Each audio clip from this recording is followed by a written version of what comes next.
Assalamualaikum warahmatullahi wabarakatuh. Nah, ini lanjutan dari video sebelumnya ya, yaitu terkait manfaat dimensi. Manfaat dimensi itu ada 4. Yang pertama adalah menganalisis kesetaraan atau kesamaan dua besaran yang sepintas berbeda. Contohnya yaitu antara impuls dan momentum. Impuls simbolnya adalah I dengan rumus I sama dengan F kali delta T. Sedangkan momentum simbolnya adalah P dengan rumus P sama dengan M kali delta V. Satu-satu ya. Yang pertama adalah impuls.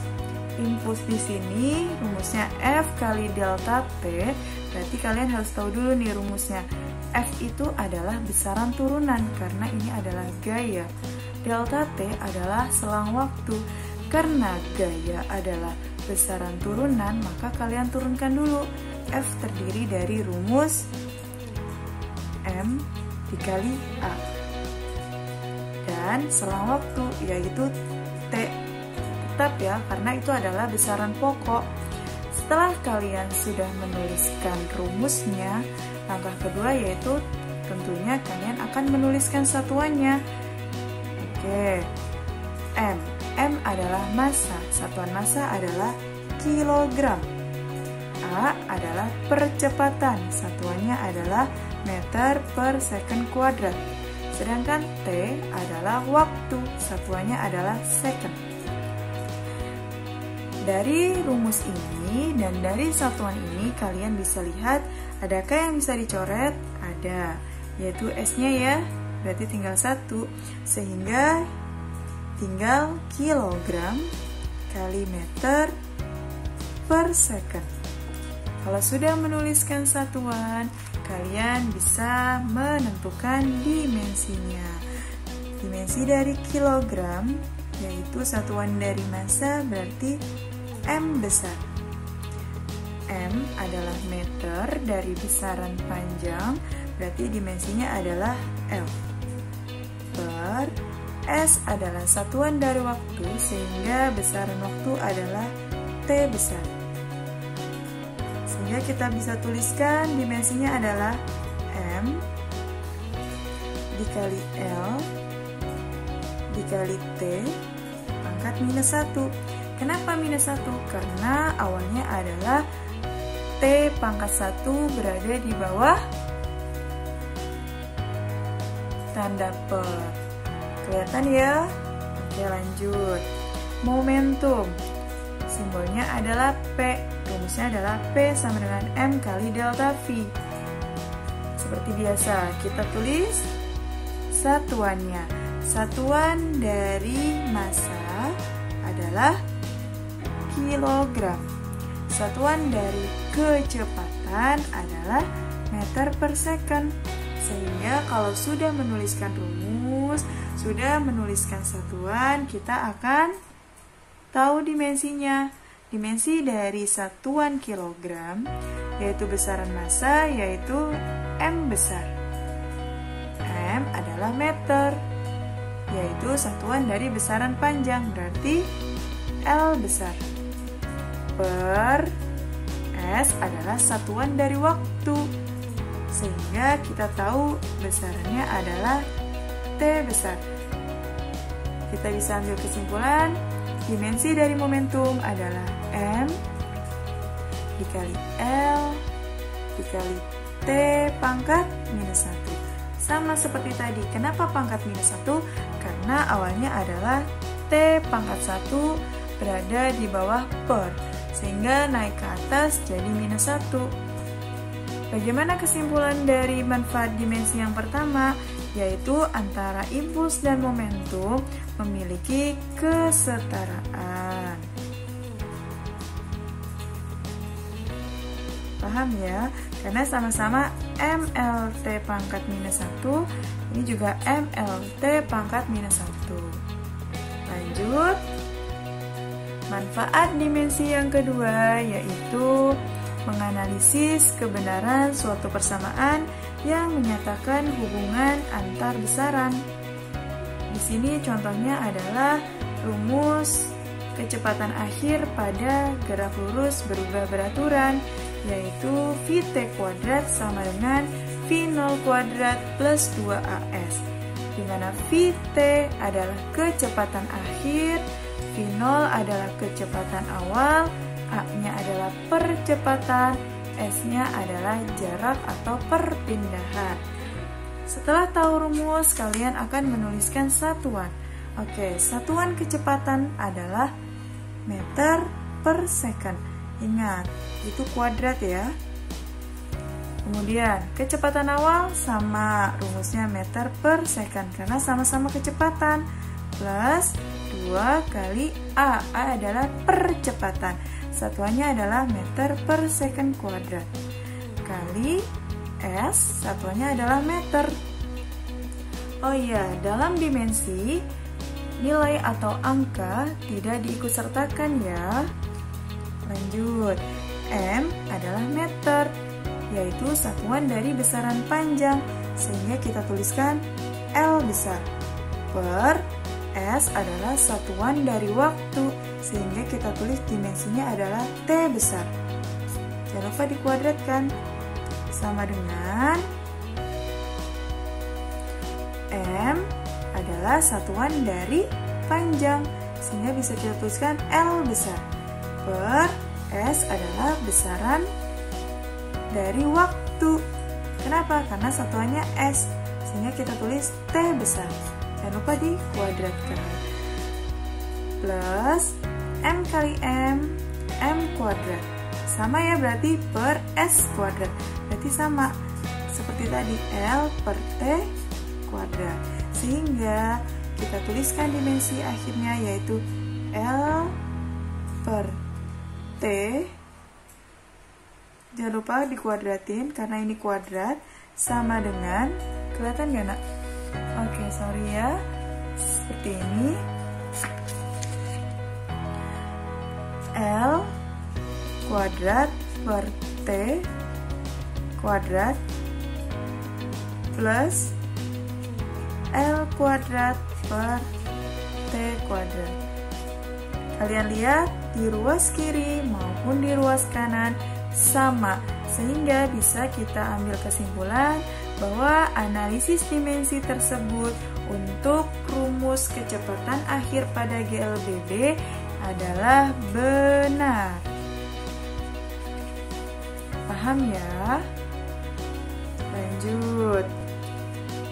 Kita akan membahas manfaat dimensi yang ketiga, yaitu menganalisis dimensi suatu konstanta besaran. Dalam hal ini adalah rumus hukum Hooke, di mana kita akan mencari suatu konstanta. Di sini F adalah gaya pemulih yang bekerja pada pegas, K adalah konstanta pegas, X adalah simpangan pegas.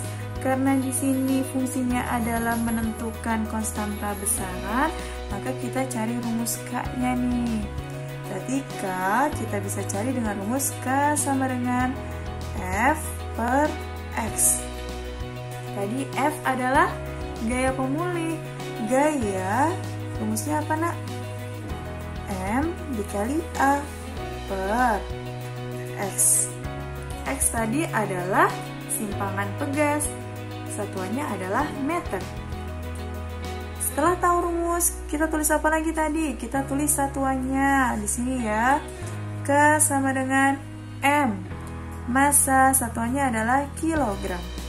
A adalah percepatan, satuannya adalah meter per second kuadrat. Per X tadi adalah simpangan pegas, satuannya adalah meter. Sehingga bisa kita ambil kesimpulan satuan dari konstanta pegas yaitu kilogram meter per S kuadrat kali meter. Bisa kita coret M-nya, tinggal kilogram per second kuadrat. Baru deh kita tentuin dimensinya. Kilogram adalah satuan dari massa, sehingga kita bisa tulis dimensinya adalah M besar. Per S adalah satuan dari waktu, sehingga kita tahu dimensinya adalah T besar. Jangan lupa dikuadratkan, sehingga dimensi dari konstanta adalah M dikali T pangkat minus 2. Seperti biasa, posisinya di bawah positif, pindah ke atas jadi negatif. Paham ya? Lanjut. Yang terakhir, manfaat dimensi adalah menganalisis dimensi suatu besaran tanpa diketahui simbol besarannya. Dalam hal ini, yaitu rumusnya adalah X sama dengan AT pangkat 3 min BT plus CT, di mana ini adalah partikel yang bergerak dengan posisi X sama dengan AT pangkat 3 min BT plus CT dengan X dalam meter dan T dalam second atau waktu ya. Nah, di sini adalah tentukanlah dimensi dari A, B, dan C. Bagaimana caranya? Kalian satu-satu nih, pisahkan. X sama dengan AT pangkat 3, kemudian X sama dengan BT. Oh sorry, ada yang ketinggalan rumusnya. Ini adalah AT pangkat 3 min BT kuadrat plus CT. Jadi di sini X sama dengan BT kuadrat ya. Kemudian satu lagi X sama dengan CT. Bisa kita ulangin.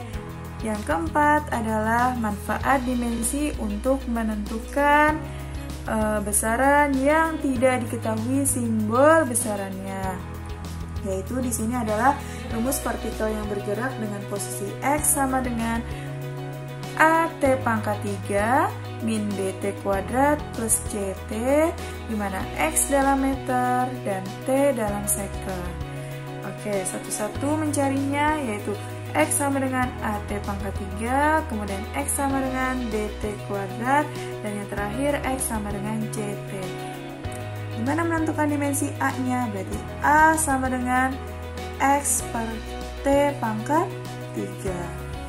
Kalau udah tahu rumusnya, kalian tulis satuannya. X tadi dalam meter per T tadi dalam second. Sehingga kita bisa tulis dimensinya yaitu M meter, yaitu satuan dari besaran panjang.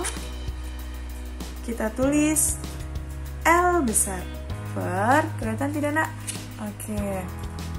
S adalah satuan dari besaran waktu, kita tulis dimensinya adalah T besar. Jangan lupa T pangkat 3. Sehingga kita bisa tuliskan dimensi dari A adalah L kali T pangkat minus 3. Paham ya? Karena posisinya ini positif di bawah, pindah ke atas jadi minus. Lanjut. Yang kedua yaitu X sama dengan BT kuadrat. Berarti mencari B sama dengan X per T kuadrat. Sama seperti tadi, X dalam meter dan T dalam second kuadrat. Sehingga kita bisa tuliskan dimensinya yaitu M meter, yaitu dimensinya L per S, yaitu T kuadrat. Sehingga dimensi dari B yaitu L, kelihatan gak nak? L kali T pangkat minus 2. Paham ya? Yang terakhir adalah mencari dimensi dari C, yaitu dengan rumus C sama dengan X per T. Sama seperti tadi, X dalam meter dan T dalam second. Sehingga kita tulis dimensinya yaitu C sama dengan L per T. Jadinya L kali T pangkat minus 1. Bisa kalian pahami ya?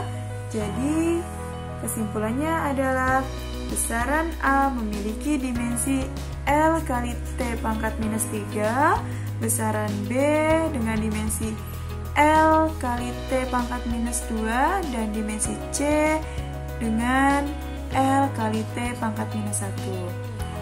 Sekian dari Miss Nita. Wassalamualaikum warahmatullahi wabarakatuh.